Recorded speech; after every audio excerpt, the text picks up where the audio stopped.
నమస్తే. జూబ్లీహిల్స్ నియోజకవర్గం యూసఫ్గూడ డివిజన్లో మొన్న బోనాల రోజు పెద్ద ఇన్సిడెంట్ జరిగింది. సో ఒక దళిత నాయకుడు ఎస్సీసీఎల్ అధ్యక్షుడు శ్రీనివాస్పై అక్కడున్న కార్పొరేటర్ దాడి చేశారంటూ కూడా ఈరోజు వాళ్ళు పిఎస్లో కంప్లైంట్ చేయడానికి అయితే రావడం జరిగింది.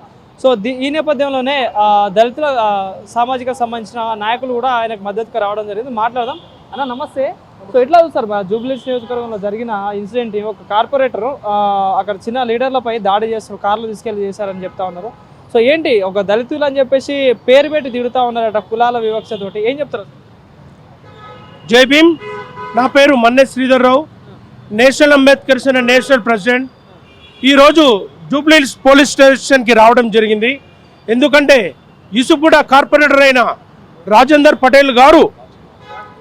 రాజ్ కుమార్ పటేల్ గారు మొన్న ఒక కొట్లాట జరిగితే దాంట్లో ఒక దళిత నాయకుడు శ్రీనివాస్ జోక్యం చేసుకుంటూ అన్న కొట్లాడొద్దు మనలో అందరూ అని చెప్పి ఇడిపించే ప్రయత్నం చేస్తుంటే అతన్ని కారులో ఎక్కించుకొని ఒక 2 కిలోమీటర్లు తీసుకెళ్ళిండు ఒక్కొన్నే. ఏమ్రా సీను, మాలమాదిగా మాలోడా మాకెళ్ళడే, నువ్వు మాకు నీతులు చెప్తావారా, నువ్వు మాకు వచ్చి పంచాయతీ చేస్తావారా అని చెప్పి ఒక దళిత నాయకుడిని కులంతో తిట్టడం కాకుండా ఇతనిపై హత్యా ప్రయత్నం చేద్దామని చెప్పి ఒక 2 కిలోమీటర్లు తీసుకుపోయిండు. అక్కడ కారు పంక్చర్ అవ్వడం వల్ల అతని మిత్రులు, శ్రీనివాస్ మిత్రులు చూసి ఇతన్ని తీసుకురావడం జరిగింది. లేకుంటే ఈరోజు శ్రీనివాస్పై హత్యా ప్రయత్నం చేస్తుండే. శ్రీనివాస్ అదృష్టం బాగుండి ఆ రోజు బయటపడగలిగాడు. నేను ఒకటే అడుగుతున్నా, కార్పొరేటర్ గారు, మీరు అన్ని కులాల వారు, అన్ని మతాల వారు ఓట్లేస్తే గెలిచిర్రు మీరు. కానీ నువ్వు ఒక చిన్న నాయకుడు, అందరికీ ఆపదలు ఆదుకున్న దళిత నాయకుని నువ్వు ఎదుగుతుంటే, రాజకీయంగా ఎదుగుతుంటే చూసి నువ్వు ఓర్వలేకపోయినావు. అరే వీడు ఎదిగితే నాకు రానున్న రోజుల్లో ఇబ్బంది అవుతుందని చెప్పి నువ్వు ఇతన్ని కారులో తీసుకెళ్ళి ఏదో చేద్దామనుకున్నావు. కానీ శ్రీనివాస్ అదృష్టం బాగుండి అతను బయటపడ్డాడు. నువ్వు రాజకీయంగా ఒక కార్పొరేటర్గా ఉండి అన్ని కులాలకు మతాలకు న్యాయం చేయాలి, కానీ నువ్వు ఒక కులాన్ని కించపరిచావు.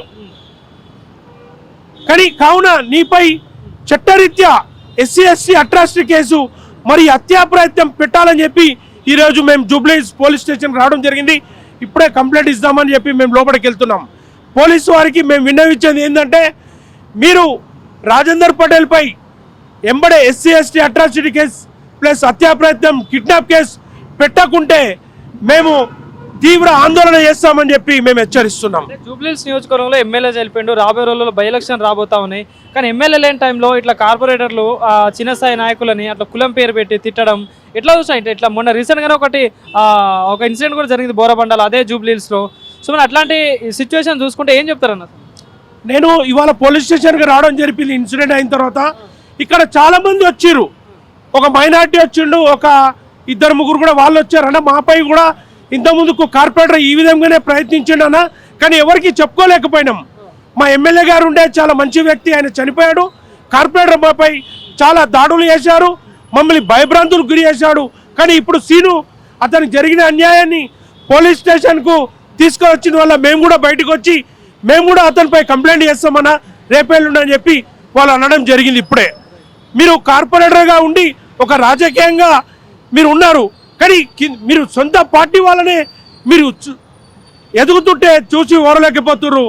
మీరు చాలా ఇతనికి రాజకీయంగా చాలా నష్టం జరుగుతుందని చెప్పి రానున్న రోజుల్లో, ఎందుకంటే మన ఏదైతే యూసుఫ్గూడ ప్రజలు ఇతనికి బుద్ధి చెప్తారని చెప్పి నేను కోరుకుంటున్నాను. ఇద్దరు సొంత పార్టీ నాయకులే కదా, మరి పార్టీ దీనిపై ఎలాంటి సీరియస్ యాక్షన్ తీసుకోవాలి కదా? కంపల్సరీ తీసుకోవాలి. పార్టీకి ఇంతవరకు ఆల్రెడీ పార్టీ వాళ్ళు కార్యకర్తలకు ఫోన్ చేస్తున్నారు, లోకల్ లీడర్లకు కంప్లైంట్ ఇవ్వద్దని చెప్పి. కానీ ఇది ఒక హత్యా ప్రయత్నం. అంటే సీనును తీసుకొని రాజకీయంగా ఎదుగుతుండి తను నాకు అడ్డొస్తాడనే కారణంతో ఇతను తీసుకుపోయి ఏదో వేద్దాం అనుకున్నాడు. కానీ ఇప్పుడే ఇతనిపై కంప్లైంట్ ఇవ్వకుంటే మాత్రం కంపల్సరీ ఇవ్వాల్సిందే. ఎందుకంటే తప్పు చేస్తే తప్పే.